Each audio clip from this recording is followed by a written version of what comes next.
My Merkur history. Love for the automobile. My Merkur history began with blissful ignorance.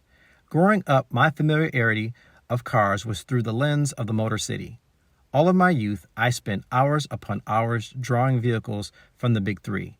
Starting in the 80s, I would also assemble several 1/24th scale model cars, and the Mustang Special Vehicle Operations Edition quickly became my favorite. This experience piqued my interest about the 2.3-liter Lima inline four-cylinder turbocharged engine.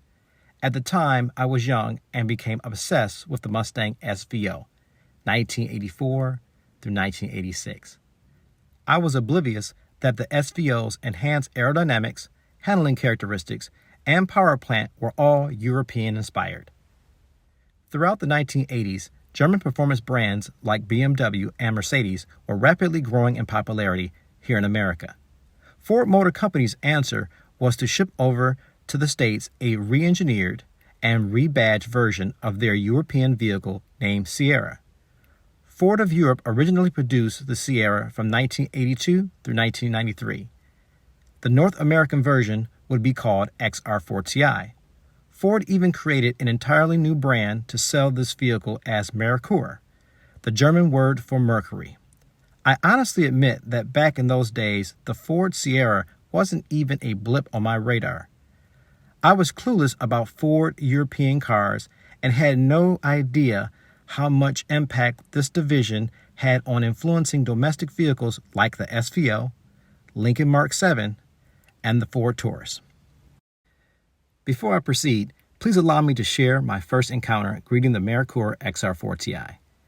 It was a dark evening in the city of Detroit, year 1986. I had just arrived home with my father from browsing the local service merchandise. Or maybe it was Montgomery Ward's. I don't know. Too long ago. But the most important memory was pulling up in our Lincoln Continental and seeing that black spaceship parked backwards in the driveway. My father uttered the words, "What did he get that ugly car for?" My father was referring to my older brother, Doug. Anything else he said was a blur as I was hypnotized by the hue-like glow around the car. Well, actually, my brother was in the driver's seat with the interior lights on and the moonroof open. Nevertheless, I was possessed to walk right over and sit in the passenger seat. It was a whole new world. The more I got to look around, I could see a smoother version of the Mustang SVO woven within the XR4Ti. The experience was an awakening to start learning beyond the scope of domestic automobiles. I soon afterwards got a subscription to Motor Trend magazine and absorbed all I could read about cars across the world. A few years later, when it was time to purchase my vehicle, I considered a few used options: Ford Probe, Mazda RX-7, Chrysler Conquest, etc. Note, I didn't include the Mustang because the third generation was ending production and had been around since 1979. As much as I loved the SVO, the Foxbody was getting long in the tooth. Therefore, I decided after 7 years of a lasting impression to purchase my very own XR4Ti. This was the closest I could get to owning a modern SVO. We were in the final year of the Sierra, and the American version had already discontinued. Because neither got a next generation, the XR4Ti remained modern-looking well through the 90s. It was the perfect situation for my first car purchase.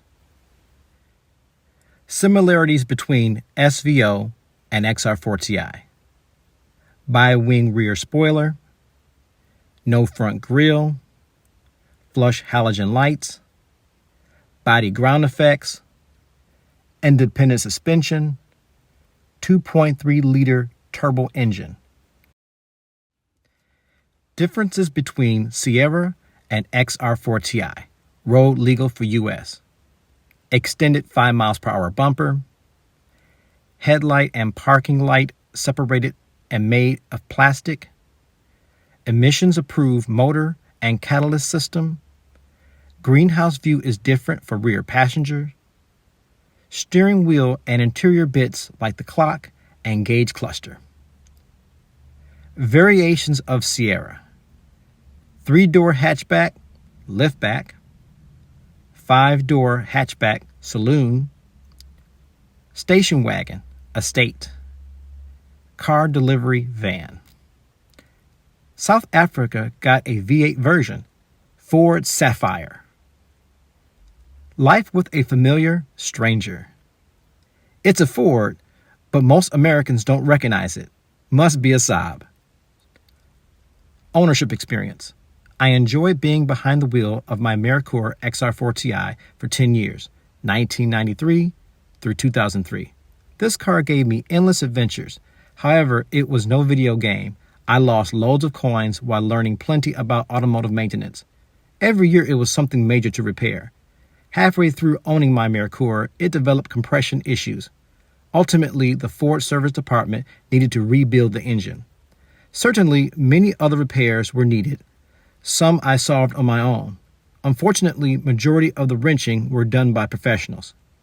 And despite the high cost of keeping my Merkur on the road, it was truly a passion project. The only inconvenience for much of those 10 years was keeping it a reliable daily driver. However, the lessons were invaluable and instrumental in developing me into the car enthusiast I am today.